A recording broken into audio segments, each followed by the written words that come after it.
معصومین۔ سب مل کے اپنے مولا کے ظہور کی دعا۔ اللہم کل ولیک حجت ابن الحسن صلواتک علیہ وعلی آبائہ فی هذه الساعة وفي كل وليان وافذا وقائدا وناصرا ودليلا وعنا حتى تسكنه أرضك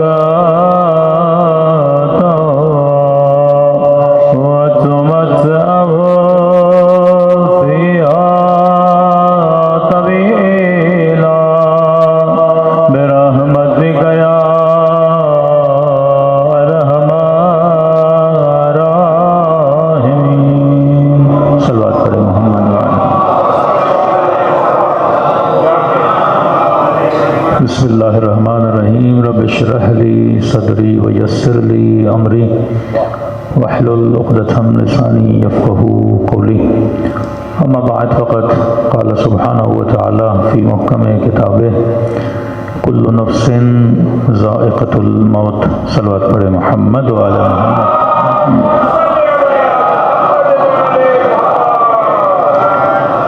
دعا ہے پروردگار عالم ہم سب کی عبادتوں کو اپنی بارگاہ میں قبول فرمائے، اور جس مقصد زندگی اور حیات کو لے کر یہ مجالس رکھی جاتی ہیں، خدا ان مقاصد میں بھی ہم سب کو کامیابیاں کامرانیاں نصیب فرما دیں۔ اس کائنات میں مختلف خبریں انسان کو دی جاتی ہیں۔ ہو سکتا ہے کوئی آپ کو فیوچر کی کوئی خبر دے کہ جناب آپ امیر بن جاؤ گے، جناب آپ کی شادی ہو جائے گی، جناب اتنے سال میں خدا آپ کو اولاد نرینہ عطا کرے گا، یا کئی ایسی خبریں کہ مرنے کے بعد حوریں ملیں گی، جنت ملے گی، یا گنہگاروں کو یہ عذاب ہوگا۔ ہر خبر پہ بندہ شک کر سکتا ہے۔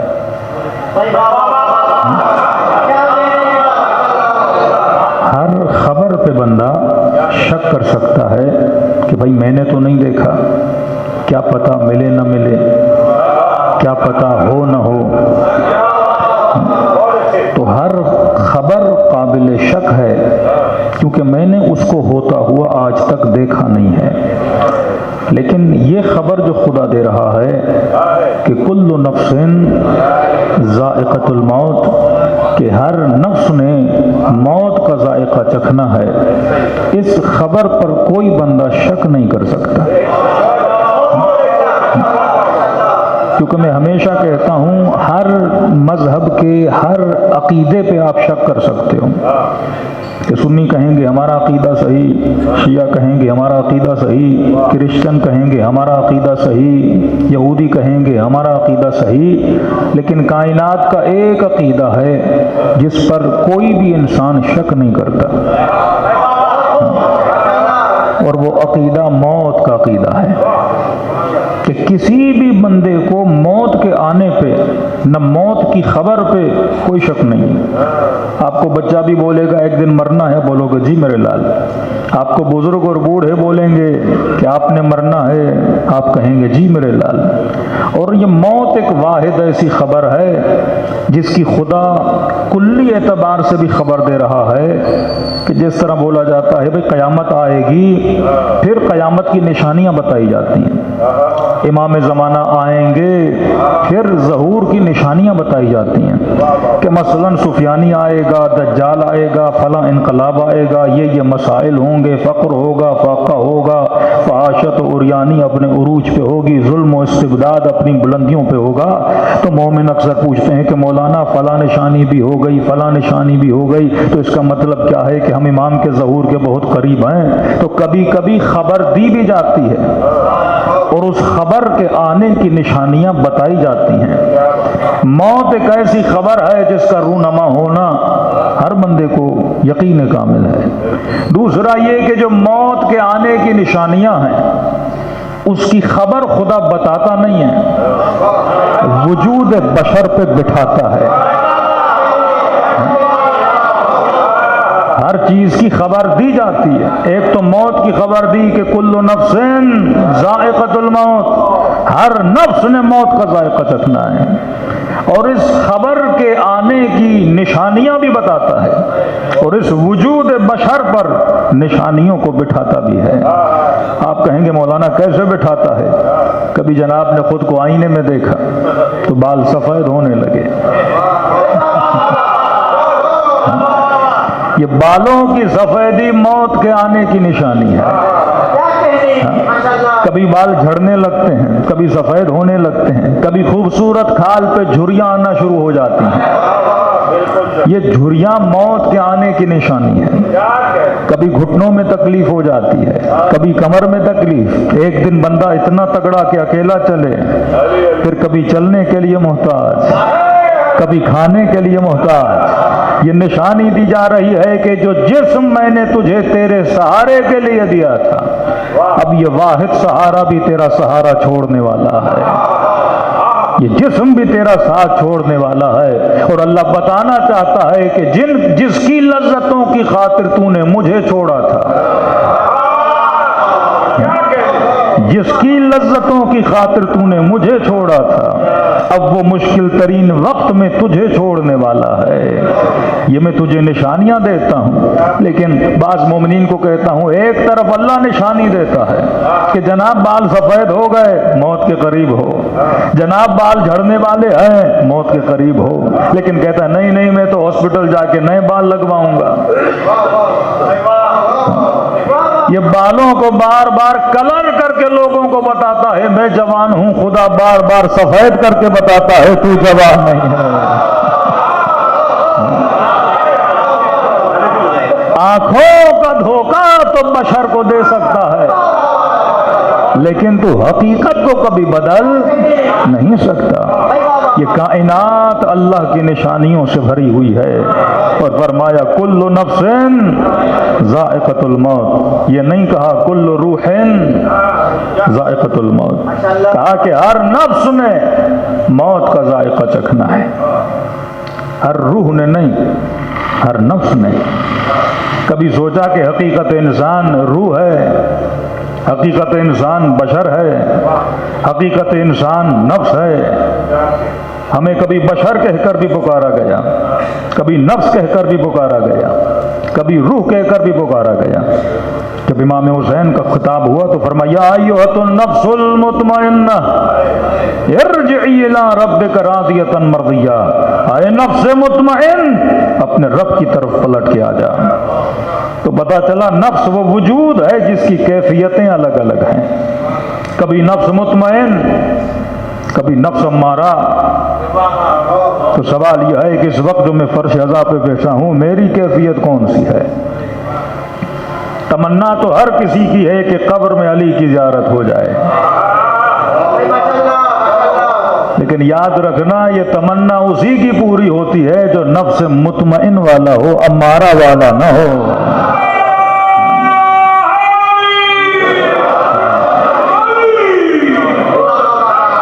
اب ایک آدمی کو پتا ہو کہ بھائی یقیناً میرا ٹرانسفر کراچی میں ہونا ہے، تو 10 بندوں کو فون کر کے پوچھے گا نا کس محلے میں ہونا ہے، کراچی کا ماحول کیسا ہے۔ آپ سب کو خبر دی گئی کہ ہر نفس نے موت کا ذائقہ چکھنا ہے، ٹرانسفر ہونا ہے عالم برزخ میں۔ آج تک کسی مولوی سے پوچھ تو لو وہاں کا ماحول کیا ہے۔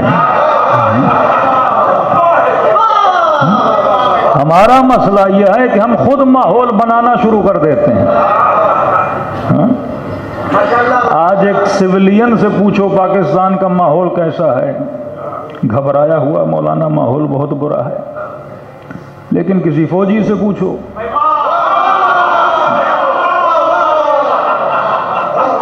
کہتے ہیں گل و بہار ہے، ماحول تو بہت اچھا ہے. آپ ماحول کو جس طرح بنانا چاہتے ہو بنا سکتے ہو. ایک ہے خواب و خیال میں ماحول بنانا، ایک ہے حقیقت میں ماحول بنانا. اب آپ کہیں گے کہ مولانا برزخ کا ماحول کیسا ہے، تو میں نے کہا کوئی بڑی مشکل نہیں ہے برزخ کے ماحول کو جانچنا. کہ کیسے پتہ لگے؟ میں نے کہا اپنا ماحول دیکھ لو، برزخ کے ماحول کا خود پتہ لگ جائے گا. برزخ تیرے اندر ہے، اپنے قلب کے اندر دیکھو، اپنے وجود کے اندر دیکھو، تجھے برزخ کے ماحول کا پتہ چل جائے گا. جنت ایک وجود خارجی نہیں ہے، جہنم ایک وجود خارجی نہیں ہے. یہ تو ہے جو جنت بناتا ہے، یہ تو ہے جو جہنم بناتا ہے. قیامت کے دن کوئی بندہ اللہ کو بلیم نہیں کر سکتا کہ مجھے جہنم میں کیوں بھیج رہے ہو. کوئی بندہ بلیم نہیں کر سکتا کہ مجھے جنت میں کیوں بھیج رہے ہو، یا فلاں کو جنت میں کیوں بھیج رہے ہو. کہ جنت بھی تو نے بنائی، جہنم بھی تو نے بنائی ہے. میں نے کلیئر تجھے راستہ بتایا تھا کہ اس راہ پہ چلو گے اینڈنگ جنت کی ہے، اس راستے پہ چلو گے اینڈنگ جنت کی ہے. اختیار کس کا ہے؟ تیرا ہے. لیکن سوال وہیں کا وہیں ہے، کل نفس ذائقۃ الموت، ہر نفس نے موت کا ذائقہ چکھنا ہے. یہ کیوں نہیں کہا کہ کل بشر کل روح، یہ کیوں کہا کہ کل نفس ذائقۃ الموت؟ جہاں لفظ بشر آتا ہے وہاں مراد جسم ہوتا ہے، جسم وداؤٹ روح. جہاں لفظ روح آتا ہے کہ قل روح من امر ربی، روح امر پروردگار عالم ہے، وہاں سے پھر مراد جسم نہیں ہے، صرف روح خالی ہے. لیکن جہاں لفظ نفس آتا ہے یہاں روح اور جسم کا میلاپ ہے. جب روح اور جسم مل جاتے ہیں تب انسان نفس بنتا ہے. اب نفس کی کیفیتیں ہیں، یا نفس مطمئن ہے، یا نفس امارہ ہے، یا نفس لوامہ ہے. اب یہ انسان کے اوپر ہے کہ اپنے نفس کی تربیت کر کے اس کو کس منزل پہ لانا چاہتا ہے. اگر تربیت گاہ اہل بیت میں رہے گا تو نفس مطمئن پائے گا، اگر تربیت گاہ دشمن علی میں رہے گا تو نفس امارہ پائے گا. اس میں کوئی جابر نہیں ہے، یہ تیرا اختیار ہے کہ تو کہاں جانا چاہتا ہے. تو لہذا موت کا مزہ کس نے چکھنا ہے؟ کہا کہ کل نفس ذائقۃ الموت. موت کا مزہ جسم بھی چکھے گا، موت کا مزہ روح بھی چکھے گی. مطلب یہ ایک ایسا ذائقہ ہے، ایک ایسی کیفیت ہے جہاں سے دونوں کو گزرنا ہے. لیکن کئی مجالس میں کہہ چکا، جب خدا نے کہا کہ یہ ذائقہ ہے تو سوال یہ ہے کہ یہ کیسا ذائقہ ہے؟ میٹھا ہے، نمکین ہے، کڑوا ہے؟ یہ انسان نے جانچ پڑتال کرنی ہے. کیونکہ آپ سے پوچھا جائے گا جناب آم کیسا ہے، کہو گے میٹھا ہے. لیمبو کیسا ہے، کہو گے کھٹا ہے. نمک کیسا ہے، کہو گے نمکین ہے. ہر چیز دنیا کی پوچھ لوں، جس نے کھائی ہے وہ ذائقہ بتائے گا. لیکن اگر مولانا یہ سوال کریں کہ بتا موت کا ذائقہ کیسا ہے، کئی لوگ ہم سے کہتے ہیں مولانا آپ بتائیے. میں نے کہا میں تو مرا نہیں ہوں. یہ تو وہی ذائقہ بتا سکتا ہے جو مر چکا، اور جو مر چکے ان سے ہم مل نہیں سکتے. تو پتا کیسے چلے موت کا ذائقہ کیسا ہے؟ یہ کیسا خفیہ ذائقہ ہے کہ جب تک آئے نہیں تب تک انسان کو پتہ نہیں لگتا. لیکن اگر خدا اعلان ذائقہ کر رہا ہے تو یقیناً موت کا کوئی نہ کوئی تو ذائقہ ہوگا. اچھا پھر ہم نے تاریخ میں دیکھا، اچھا پڑھیں تاریخ کو، کلام معصوم کو، اور دیکھیں تو صحیح موت کا ذائقہ کیسا ہے. انبیاء سے پوچھا گیا موت کا ذائقہ. حضرت ابراہیم سے پوچھا موت کا ذائقہ کیسے ہے؟ فرمایا مومن کی موت ایسے جیسے دولہے کی شادی کی پہلی رات.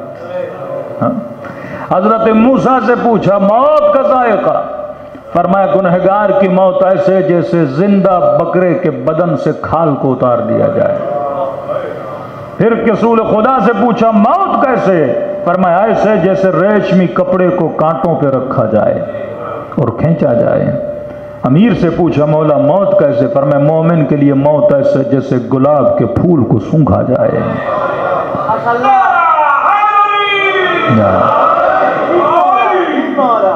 کربلا کے میدان میں چچا نے بھتیجے سے پوچھا،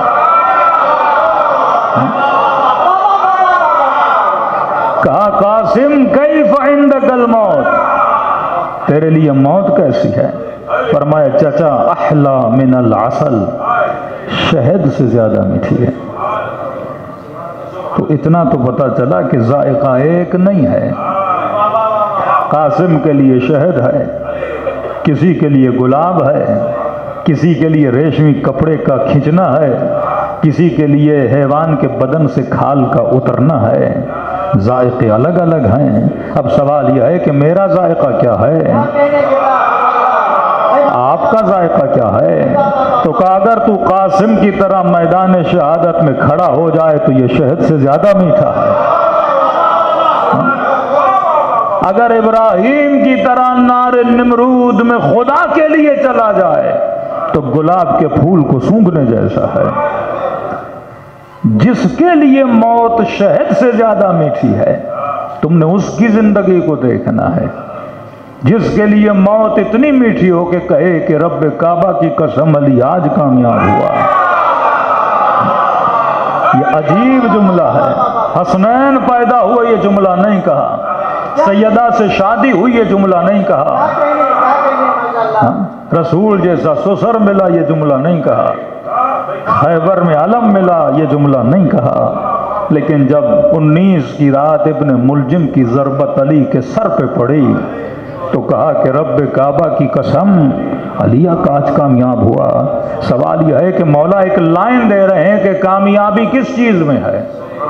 کیا کامیابی موت میں ہے؟ کیا مولا یہ کہنا چاہ رہے ہیں کہ جو مر گیا وہ کامیاب ہوا؟ تو پھر جو خودکشیاں کرتے ہیں کیا وہ بھی کامیاب ہو گئے؟ کس چیز میں کامیابی ہے کہ مولا یہ کہیں کہ رب کعبہ کی قسم قسم کھا کر کہیں کہ علی آج کامیاب ہو گیا؟ کامیابی محبوب کی ملاقات میں ہے۔ جس سے عشق کیا ہو اس کی ایک جھلک بھی نظر آ جائے تو یہ کامیابی ہے۔ بندہ اگر عاشق امام زمانہ ہو، مطلب اس کی زندگی کا ہدف یہ ہو کہ مجھے امام کی ملاقات ہو جائے، اب وہ ہدف پورا ہو گیا تو کیا بولے گا کہ آج میں کیا ہو گیا؟ کامیاب ہو گیا۔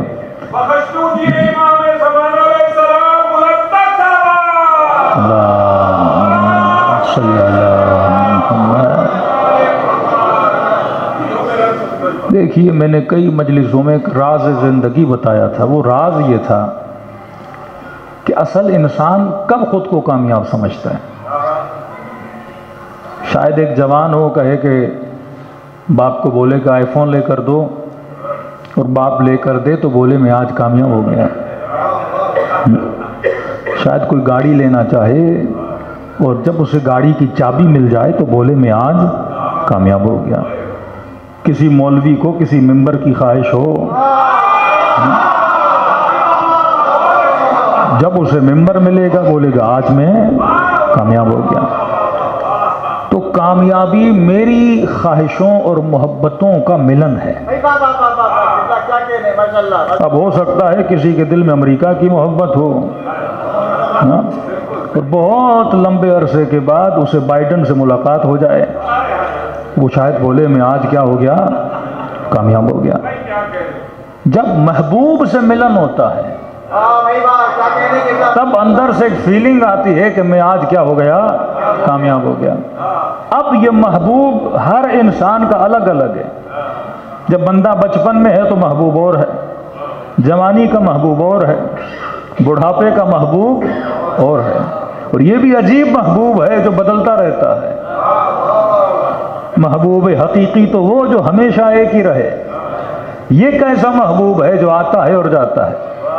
میں نے کسی مجلس میں پوچھا تھا مزاحن، میں نے کہا بچے سے پوچھو گے کہ آئس کریم اچھی ہے یا بیوی؟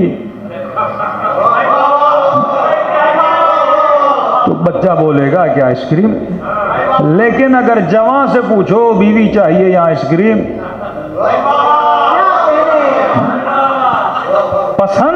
کی بدل گئی.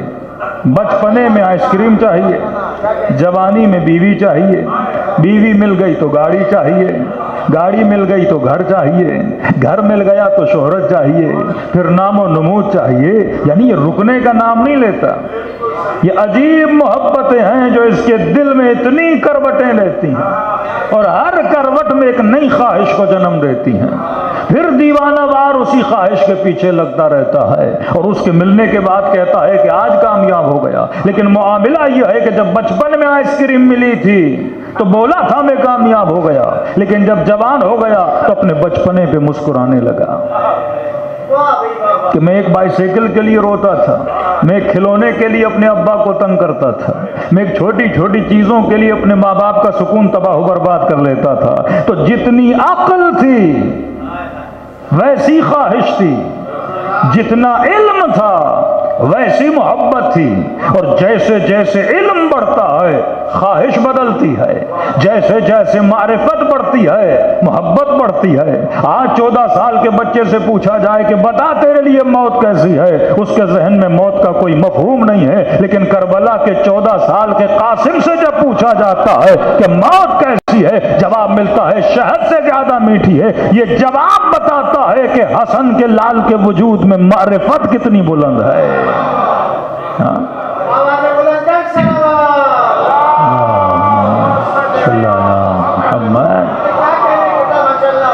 تو اگر اس منزل سید قاسم پہ بندہ پہنچنا چاہتا ہے تو دل کی محبتوں کو بدلنا ہوگا.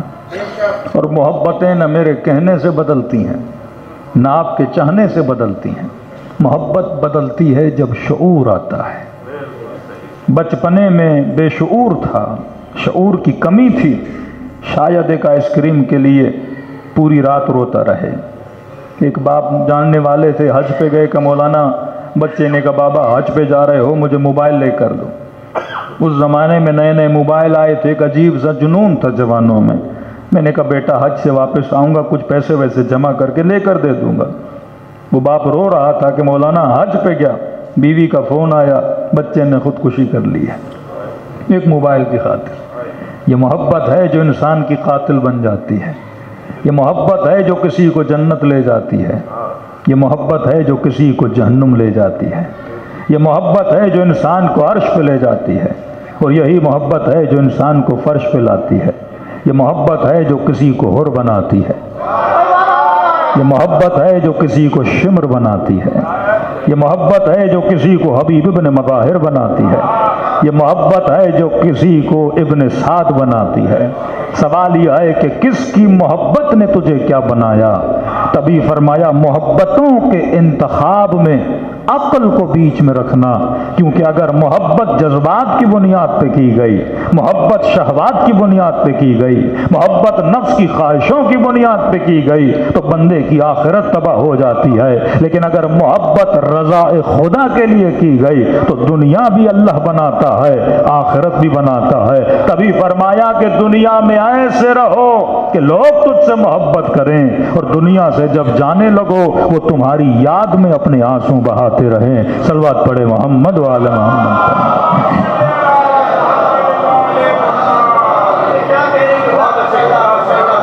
تو موت کا ذائقہ میری محبت بناتی ہے. کیوں؟ کیونکہ یہ جو تکلیف ہے نا، اس کا تعلق بھی انسان کی محبت سے. یہ جو خوشی ہے اس کا تعلق بھی انسان کی محبت. ایک ہے نام علی، شیعہ سنے تو خوش،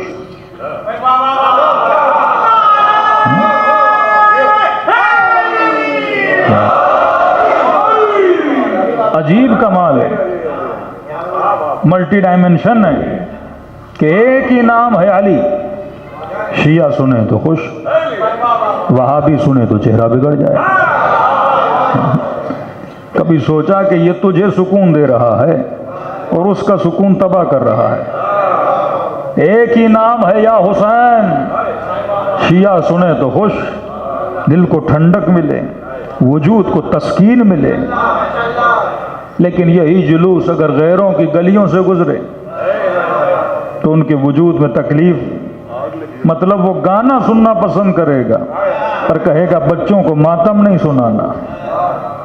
ایک ہی نام ایک بندے کو سکون دے رہا ہے، ایک بندے کو تکلیف دے رہا ہے، تو سوال یہ ہے کیا نام حسین میں سکون ہے؟ کیا نام علی میں سکون ہے؟ اگر نام علی میں سکون ہے تو پھر سب کو ملنا چاہیے۔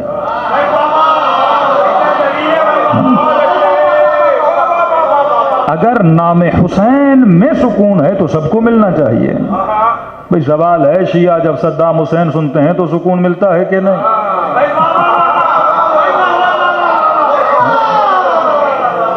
نام تو وہ بھی ہے، مسئلہ نام کا نہیں ہے، مسئلہ نام کا نہیں ہے، نہ ہی نام میں سکون ہے۔ نام ہے عین لام یہ علی، نام ہے حسین۔ سوال یہ نہیں کہ نام میں سکون ہوتا تو دلیل ہے کہ سب کو ملنا تھا، لیکن اگر نام علی شیعہ سنے تو سکون ملے، یہی نام علی کوئی مبغض سنے تو چہرہ بگڑ جائے، تو مجھے سکون کیوں مل رہا ہے؟ اس کے اندر بدلاؤ کیوں آ رہا ہے اس نام کو سن کے؟ کب مسئلہ محبت کا ہے۔ سکون محبت دیتی ہے، جس سے محبت ہو اور محبوب کا نام لیا جائے تو سکون ملتا ہے۔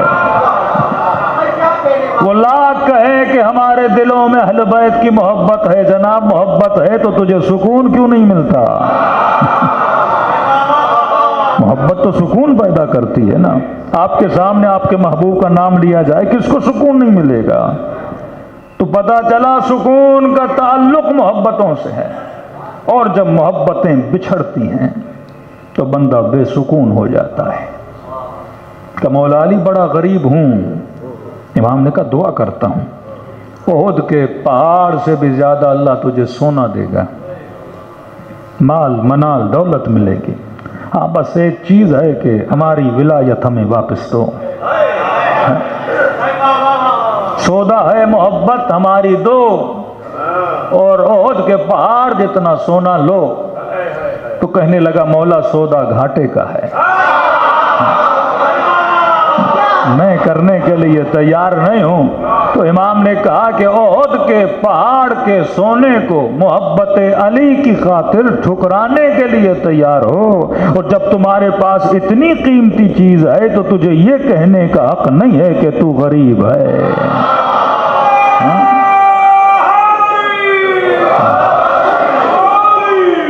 اور پھر سمجھایا کہ حقیقت میں امیری کیا ہوتی ہے۔ سننا امام کے جملے کو، حقیقت میں امیری، فرمایا وہ چیز باعث امیری نہیں ہے جس کے ہونے سے تو امیر ہو اور جس کے چھننے سے تو غریب ہو جائے۔ آج مجھے بتائیے کہ امیروں کے سینگ ہوتے ہیں؟ امام نے کہا اگر دنیا کی دولت بھی مل جائے کیا تیرے وجود میں کسی چیز کا اضافہ ہوگا؟ نہیں۔ آج خدا را سول ڈریس میں ہر بندے کو کھڑا کرنے پتہ ہی نہیں لگتا کہ کون پولیٹیشن ہے، کون فورسز کا ہے، کون امیر ہے، کون غریب ہے۔ یہ تو ڈریس بتاتی ہے کہ بندے کا کام کیا ہے، ورنہ ڈریس نہ ہو تو ہم سب ایک جیسے ہو جائیں نا۔ ہمارا لباس بتاتا ہے، ہمارا رویہ بتاتا ہے، ہمارے چہرے بتاتے ہیں کہ یہ کون ہے، کس مکتب سے اس کا تعلق ہے۔ لیکن اگر جسم سے سب کچھ اتار لیا جائے تو پتہ کیسے چلے اس کا تعلق کس مکتب سے ہے؟ تو فرمایا وہ امیری کیسی جس کے آنے سے تو امیر ہو اور جس کے جانے سے تو فقیر ہو جائے، اور وہ چیز کیسی جس کو ہمیشہ تو اپنے پاس رکھ نہ سکے۔ یہ جسم پر جو تمہاری حاکمیت ہے مرنے کے بعد یہ بھی چھن جائے گا۔ بینکوں میں جتنا پیسہ تھا یہاں جناب مرا وہ پیسہ بھی بچوں کی طرف کیا ہو گیا؟ ٹرانسفر ہو گیا۔ بیوی سے بڑی محبت تھی، یہاں بندہ مرا تو آٹومیٹیکلی طلاق ہو گئی، تیرا کوئی اب اختیار نہیں ہے۔ تو فرمایا ایسی چیز سے محبت کر جو کبھی تجھ سے جدا نہ ہو۔ یہ محبت محبت خدا ہے، یہ محبت محبت رسول ہے، یہ محبت محبت آل رسول ہے، یہ وہ محبت ہے جو ہمیشہ تیرے ساتھ رہتی ہے۔ اور میں سمجھانے کے لیے آغا نراکی کا جملہ ہمیشہ ایڈ کرتا ہوں، فرماتے ہیں دنیا کی کوئی ایسی لذت نہیں جس کی انتہا نجاست نہ ہو۔ پانی پیو تو انتہا نجاست، کھانا کھاؤ تو انتہا نجاست، لذتیں نکالو تو انتہا نجاست، اور یہ کیسی لذتیں ہیں کہ انتہا نجاست بھی ہے، اور لذتیں تھوڑی دیر کے لیے ہیں۔ لقمہ جب تک منہ میں ہے تو مزہ ہے، نیچے گیا تو مزہ گیا۔ پانی جب تک ہونٹوں پر ہے تو پانی کا مزہ ہے، نیچے گیا تو مزہ گیا۔ تو فرمایا ایسی لذتوں کے عاشق کیوں بنتے ہو جس کی انتہا نجاست ہے؟ ایسی لذتوں کے عاشق بنو جس کا ابتدا بھی نور ہو اور انتہا بھی نور ہو۔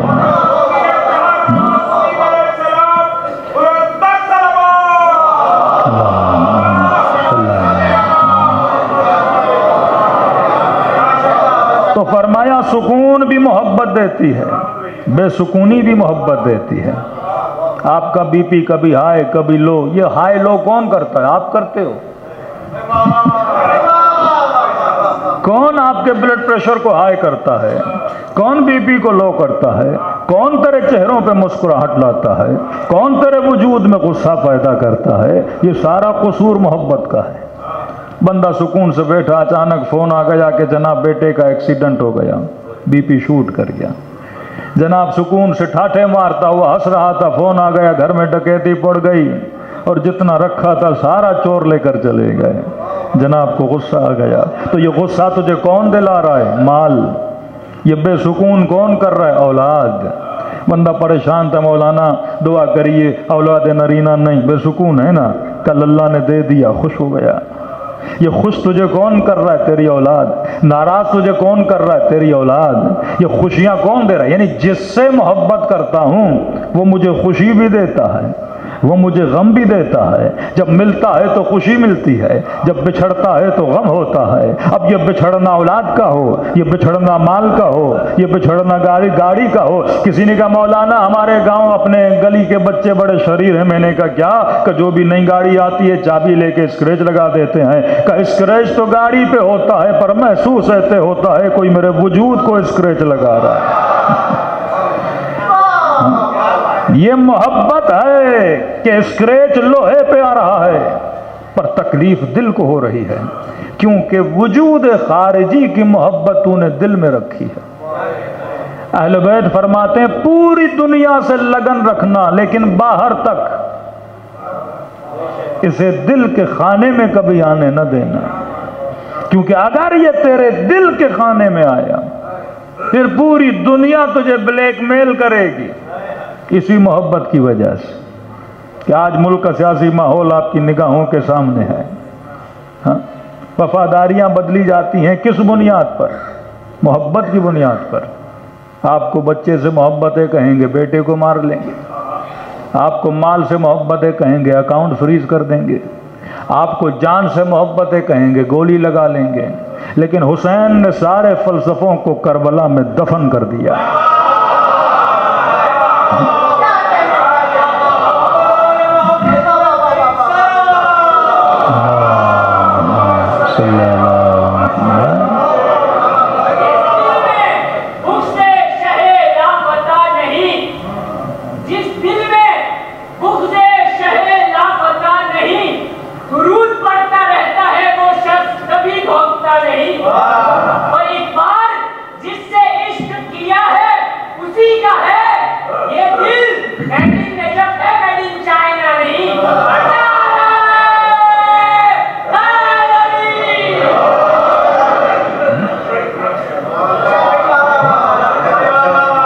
دنیا کا آسان ترین کام ہے نعرہ مارنا، شعر پڑھنا، بہت آسان ہے۔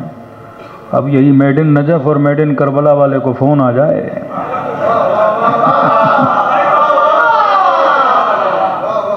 بہت مشکل ہوتا ہے، بہت مشکل ہوتا ہے۔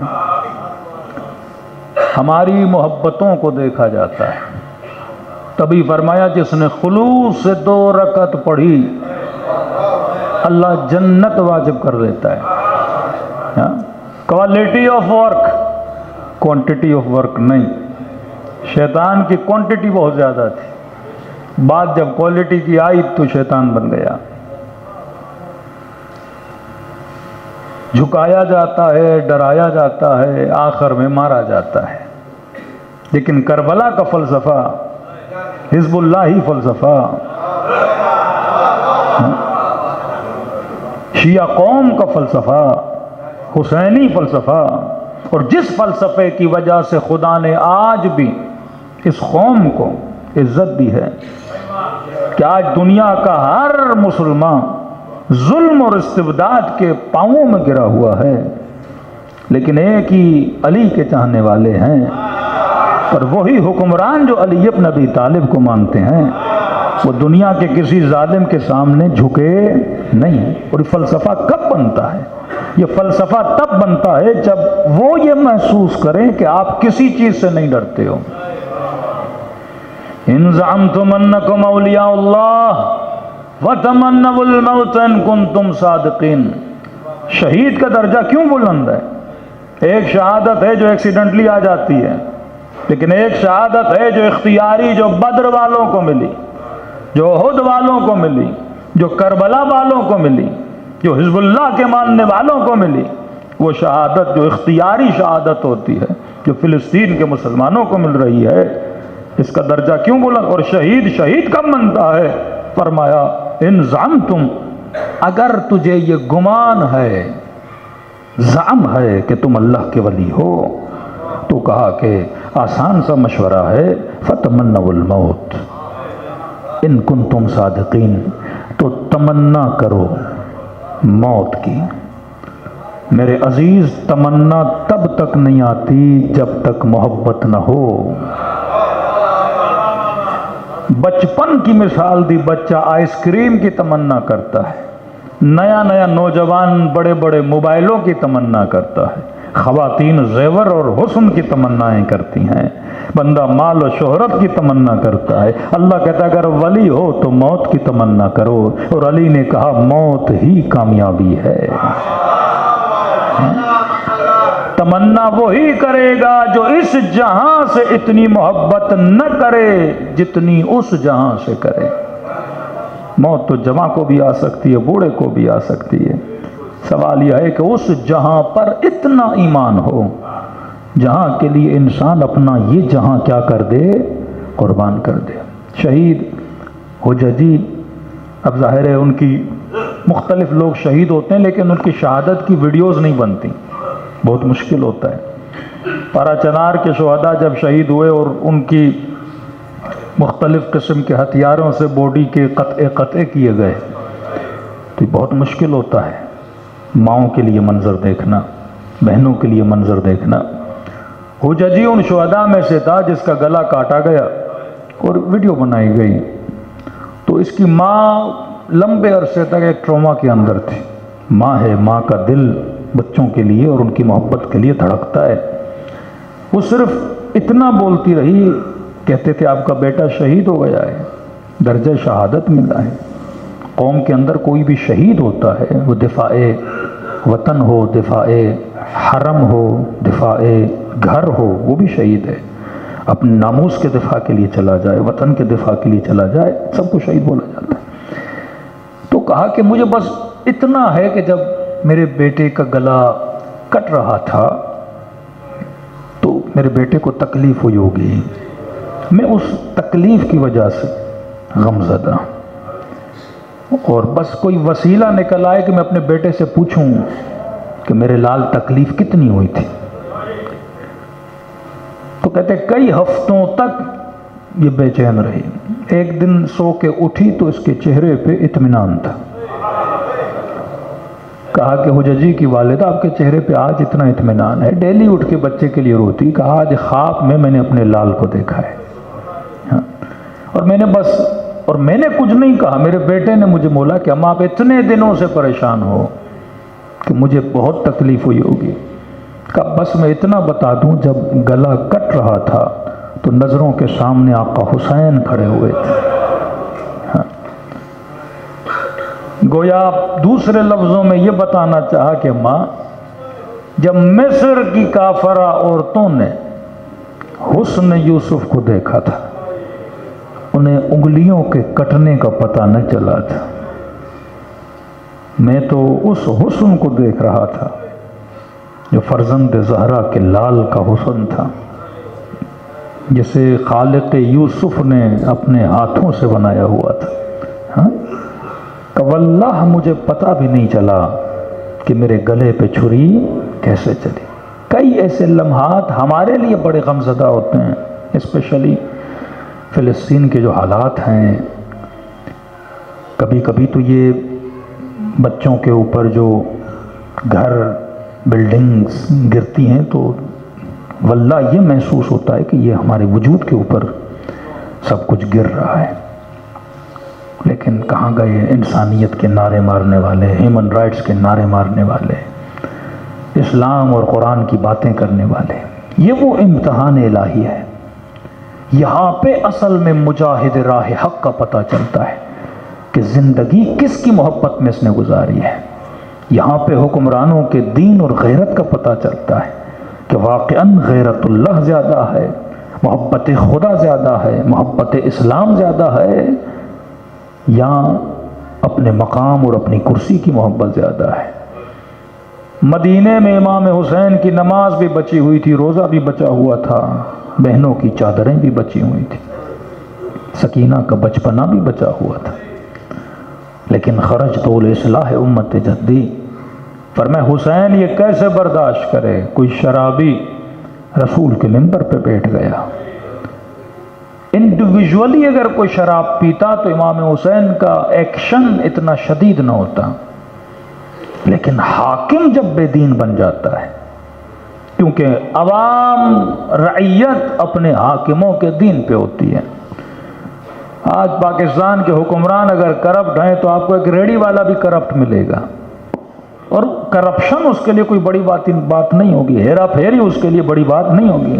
ایک کرپٹ ملک میں مولوی بھی کرپٹ ہوتا ہے، ایک کرپٹ ملک کا مفتی بھی کرپٹ ہوتا ہے، ایک ڈرپوک ملک کے حکمرانوں کے مولوی بھی ڈرپوک ہوتے ہیں، عوام بھی ڈرپوک ہوتے ہیں۔ جب حکمرانوں سے غیرت ختم ہو جاتی ہے تو عوام میں بھی غیرت باقی نہیں رہتی۔ سب سے کم غیرت اہل بیت کے کلام میں وہ لوگ ہیں جو ظلم کو برداشت کرتے ہیں، اور امام حسین نے یہ سکھایا۔ ورنہ قیمت کیا تھی باغ فدق کی، جس کے نام پہ باغ جنت کر دیا گیا ہو؟ کیا قیمت ہے سیدہ کے سامنے؟ لیکن تربیت دے رہی ہیں کہ کسی کو آسانی سے اپنا حق چھیننے نہ دینا۔ افسوس سے ہماری قوم، کسی نے کہا مولانا پاکستانی بڑے صابر ہیں، میں نے کہا نہیں، صابر نہیں، ڈھیڑ ہیں۔ صبر کی مذمت نہیں ہے، ڈھیڑ پن کی مذمت ہے، کہ جب انسان اپنے حق کے لیے، یہ جلوس کی تربیت جو آپ کو دی گئی ہے، اس کا کیا مقصد ہے؟ ایک بستی ہے جہاں شیعہ رہتے ہی نہیں ہے، 10 گھر شیعوں کے ہیں، لیکن ضد ہے کہ ہم نے جلوس نکالنا ہے۔ کیوں؟ یہ سیرت جناب سیدہ ہے کہ ظلم کا نعرہ بلند کرو، برملا علی الاعلان، اپنے حق کے لیے آواز کو کیا کرو؟ بلند کرو۔ یہ زندہ قوموں کی نشانیاں ہوتی ہیں۔ کربلا کا فلسفہ یہ تھا کہ میرے اکبر کی جوانی رہے نہ رہے، لیکن قوموں کی جوانیاں بچ جائیں۔ میری زینب کی چادر رہے نہ رہے، لیکن قوموں کی بیٹیوں کی چادر بچ جائے۔ حسین کو سجدے میں شہادت ملے تو ملے، لیکن جوانوں کے سجدے بچ جائیں۔ آج جب بھی نماز میں سجدہ کرو تو شکر حسین ادا کیا کرو۔ آج ماؤں بہنوں کے سروں پہ جب چادر دیکھو تو یہ احسان سیدہ زینب ہے۔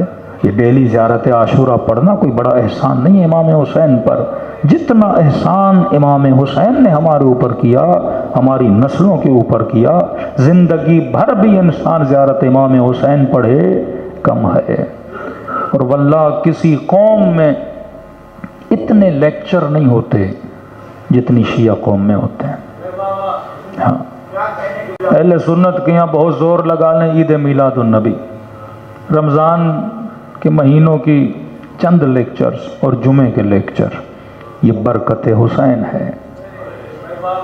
ہاں، ولادت کی مجلسیں، شہادت کی مجلسیں، نیا گھر لیا تو مجلس، گھر میں بچہ پیدا ہوا تو مجلس، کوئی خوشی ملی تو مجلس، کوئی غم ملا تو مجلس۔ اور کتنا مومن بابرکت ہے، جب تک زندہ تھا تو مجلس، جب دنیا سے گیا تو مجلس۔ ہاں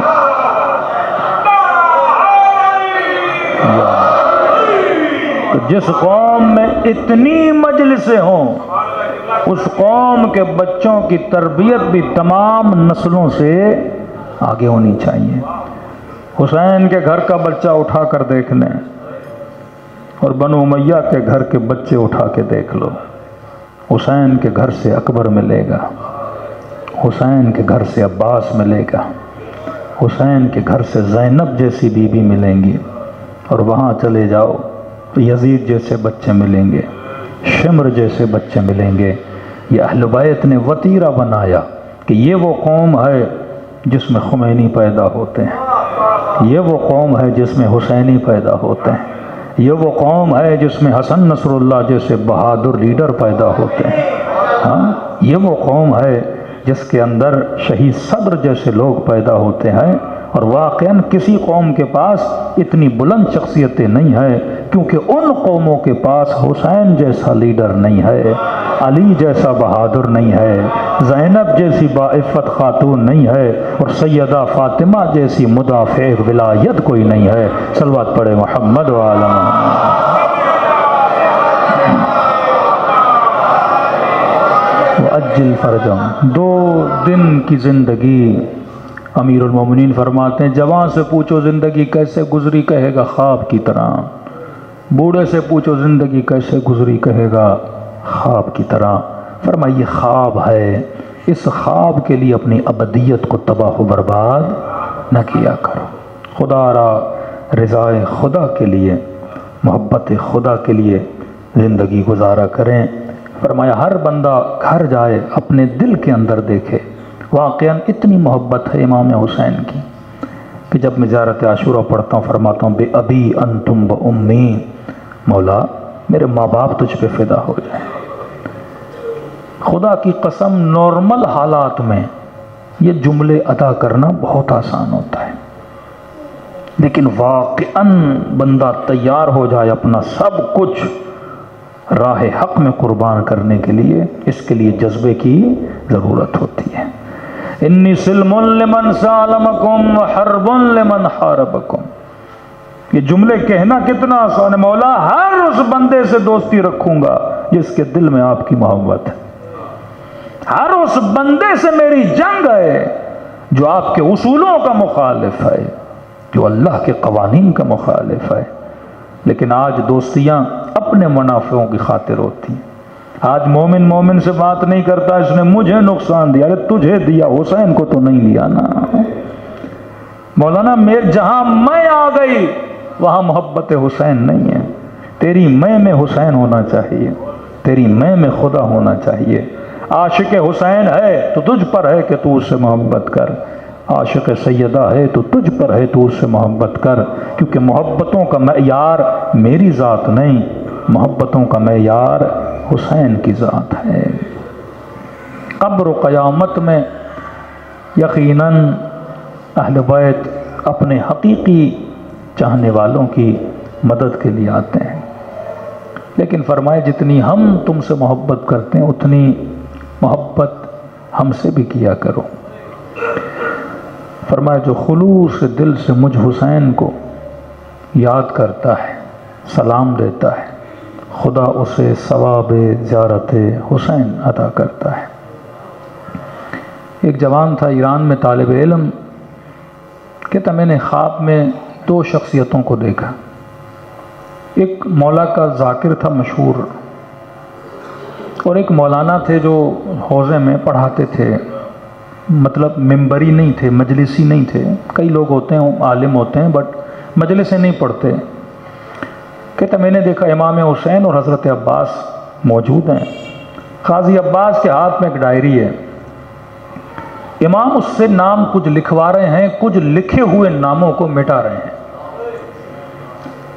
کہ جب میں نے ڈائری دیکھی تو اس میں خطبہ، ذاکرین جو پڑھنے والے ہیں، وہ کوئی مرثیہ خان ہو کوئی بھی ہو، ان سب کے نام لکھے ہوں۔ امام کہہ رہے فلاں کا نام لکھ، فلاں کا نام مٹا۔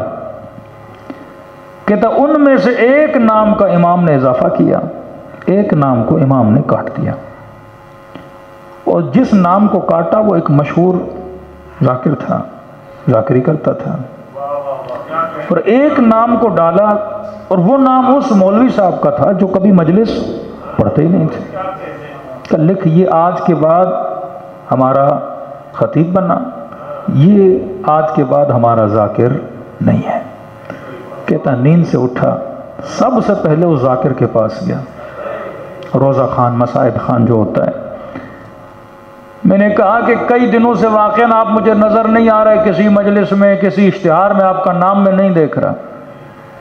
اس نے کہا دیکھو میں پہلے تو ذکر کرتا تھا لیکن تنگ دستیاں بہت آ گئیں، ظاہر ہے اتنا نذرانہ کوئی مسائل اتنے آ گئے کہ گھر کے بہت مشکلات اور قرضی ہو گیا، لہٰذا میں نے مدتوں سے اس ذکر کو چھوڑ دیا ہے، اور فلاں صاحب کے پاس آج کے بعد نوکری کرتا ہوں، تنخواہ ماشاءاللہ اچھی ہے، اب گھر کا گزر سفر اچھا، کوئی بلا لیتا ہے تو چلا بھی جاتا ہوں، لیکن پہلے جس طرح اسی ذکر کے لیے زندگی کو وقف کیا ہوا تھا وہ میں نے چھوڑ دیا ہے. کہ میں نے بھی خواب دیکھا ہے حسین نے تیرا نام مٹا دیا ہے. بہت رویا وہ. کہ اس کے بعد اس مولانا کے پاس کیا جنہوں نے کبھی مجلس نہیں پڑھی، اپنے حجرے میں چند لوگوں کو دین محمد اور آل محمد کی تعلیم دے رہے تھے. میں نے کہا مولانا اتنے خطیب ادیب ہیں لیکن ان کا نام نہیں لکھوایا امام نے. آپ کو آج تک میں نے مجلس پڑھتے ہوئے نہیں سنا، کسی اشتہار میں آپ کا نام نہیں ہے لیکن حسین کی ڈائری میں آپ کا نام ہے. کہ آپ نے کیا مجلسیں پڑھنا شروع کی ہیں؟ کہ نہیں میرے لال، نہ کوئی مجھے جانتا ہے نہ یہ فن مجھے آتا ہے، اتنا مصروف ہوں درس و تدریس میں، لیکن میں نے روایتیں پڑھی تھیں کہ ذکر کا ثواب کتنا ہے، اور قیامت میں ذکر کرنے والوں کی لائن ہی الگ ہوگی، خاص ثواب ہے اس کا. تو میں نے کہا میں کوئی بڑے امام بارگاہ میں تو نہیں پڑھتا. کہتا ہے 10 دن محرم کے اپنے بچوں کو اپنے گھر کے کمرے میں بٹھاتا ہوں، 2 روایتیں امام کی سناتا ہوں، 2 جملے مصیبت کے سناتا ہوں، اور آخر میں دعا کرتا تھا مولا حسین میرا نام بھی اپنے ذاکروں میں لکھ لیجیے. کہا کہ قبلہ دنیا کو پتہ ہو یا نہ ہو حسین نے آپ کا نام لکھ لیا ہے. تو ایک ایک آنسو جو اس ذکر میں بہتا ہے میرے عزیز وہ سیدہ کے رومال میں جمع ہوتا ہے، لیکن آنسو اس آنکھ سے بہے جس میں معرفت ہو تو کیا قیمت. حسین اس زبان سے ادا ہو جس زبان نے ادب کیا ہو تو کیا قیمت. ہاتھ وہ اٹھیں جنہوں نے خدا کا ادب کیا ہو تو کیا قیمت. فرمائے خلوص سے دل سے مجھ حسین کو سلام کرو، خدا تجھے ثواب زیارت حسین عطا کرتا ہے.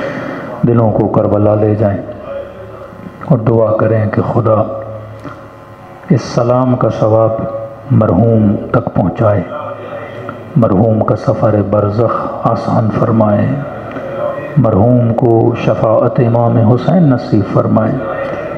اور جتنے بھی اس مجلس میں موجود ہیں ہم سب نے ایک نہ ایک دن اس دنیا سے چلے جانا ہے، ہم سب کو بھی خدا عاقبت بخیر عطا فرمائے.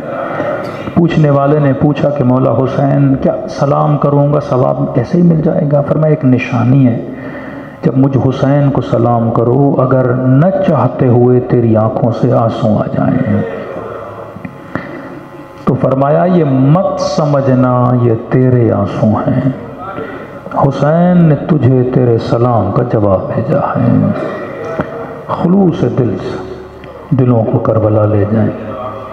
مجلس ترحیم بھی ہے اور شہادت سیدہ فاطمہ کے دن بھی گزرے ہیں ابھی، تو یہ دن امام حسین کی یتیمی کے دن بھی ہے، یہ دن سیدہ زینب کی یتیمی کے دن بھی ہے. سب مل کے السلام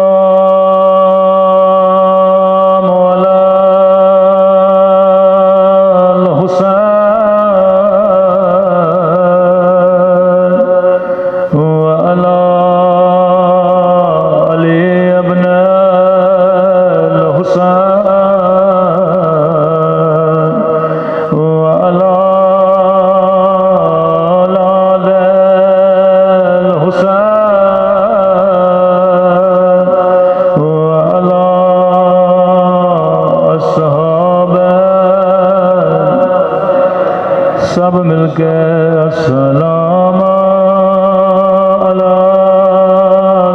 حسین وعلی علی ابن وعلی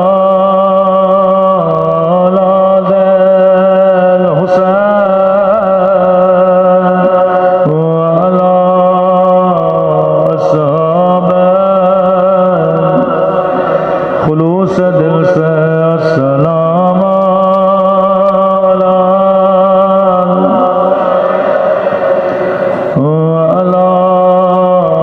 علی ابن وعلی اولاد الحسین وعلی اصحاب میرا سلام ہو زینب کی یتیم پہ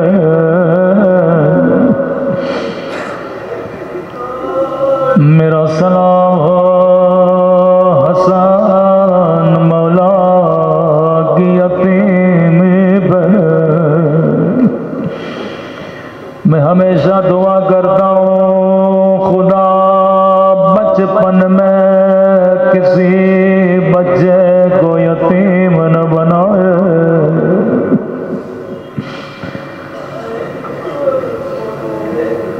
اہل بیت کے بچوں نے بڑی یتیمیاں دیکھی ہیں میرا سلام ہو بچپن میں جھکی ہوئی کمر پہ میرا سلام ہو اس بی بی پہ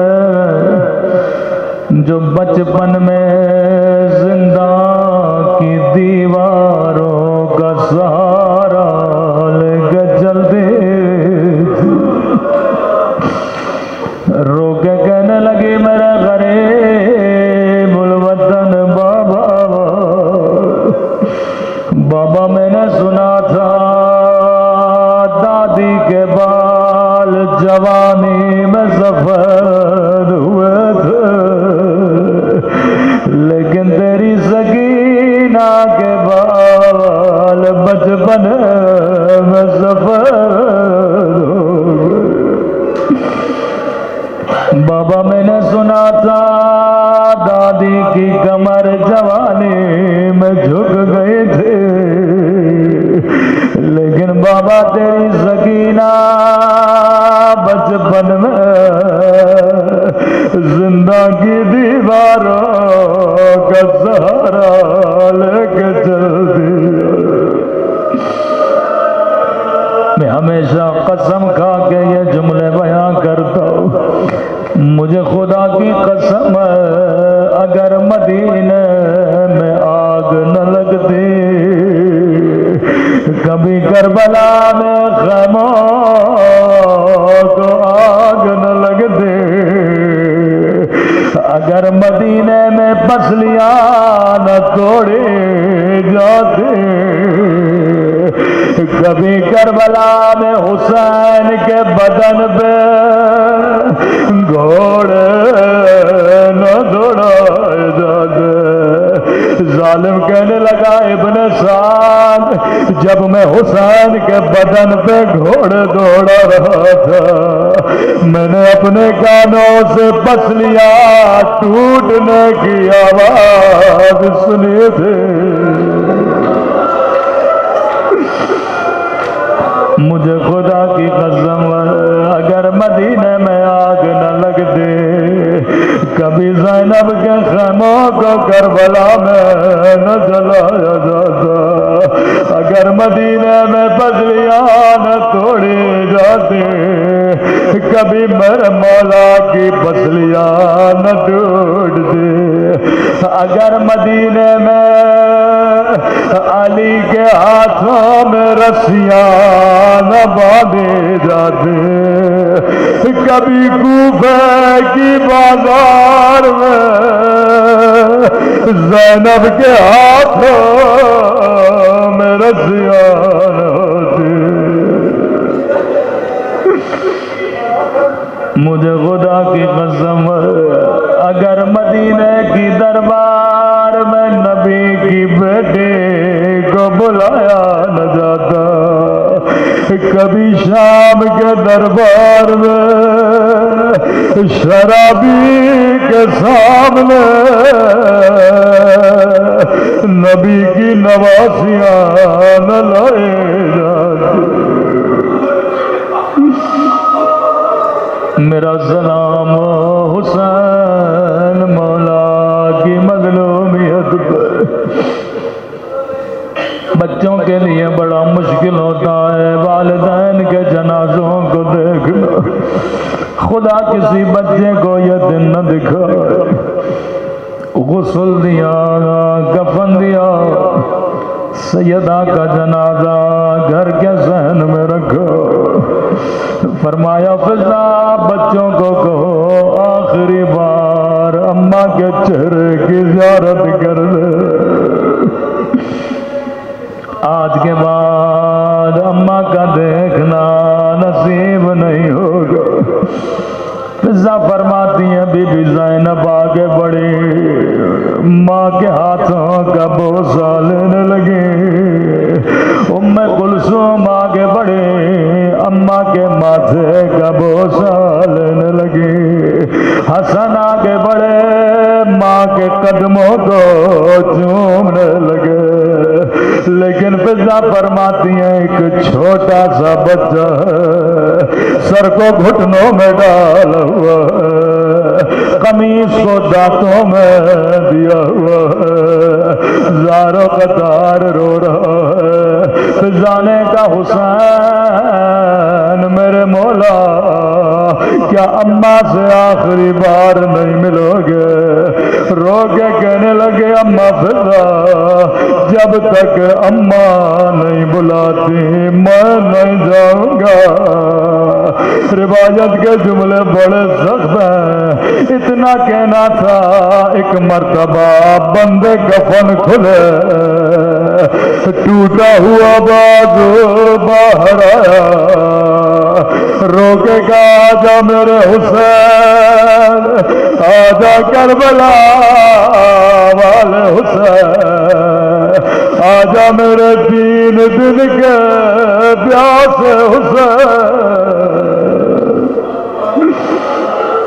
دوڑے دوڑے بچے ماں کے بدن سے لپٹ گئے، کوہرام بپا ہوا عرش الہی پہ، جبرائیل نازل ہوئے، علی بچوں کو ماں سے جدا کرو، اللہ کے فرشتوں میں دیکھنے کی طاقت نہیں۔ بڑے پیار سے علی آگے بڑھے، حسن کو سینے سے لگایا، حسین کو سینے سے لگایا، کبھی بچوں کا ماتھا چومنے لگے۔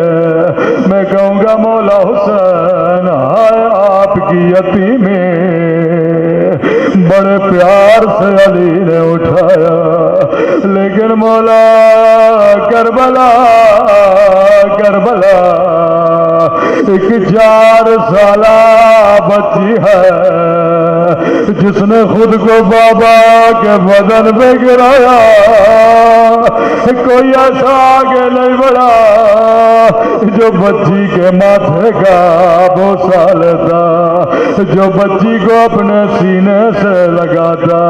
اور ایک مرتبہ سمر آگے بڑھا، بچی کو بالوں سے اٹھایا، اتنے زور سے دھماکے مارے کہ سکینہ بے ہوش ہو گئے۔ الا لعنت اللہ علی القوم الظالمین۔ پروردگار تجھے حسین کے یتیم بچوں کا واسطہ اس ذکر کو اپنی بارگاہ عالی میں قبول فرما، مرحوم علی ظہیر کے درجات کو بلند فرما، مرحوم کے خانوادے کو صبر جمیل عطا فرما۔ پروردگارا حاضرین محفل کی شرعی حاجات کو اپنی بارگاہ میں قبول فرما، ہم سب کے گھروں پر اپنی رحمتوں کو برکتوں کو نازل فرما، ہر طرح کی نظر بد و پریشانیوں سے ہم سب کو محفوظ فرما، مومنین کے مال جان اور عزت و ناموس کی حفاظت فرما، مملکت پاکستان کی حفاظت فرما۔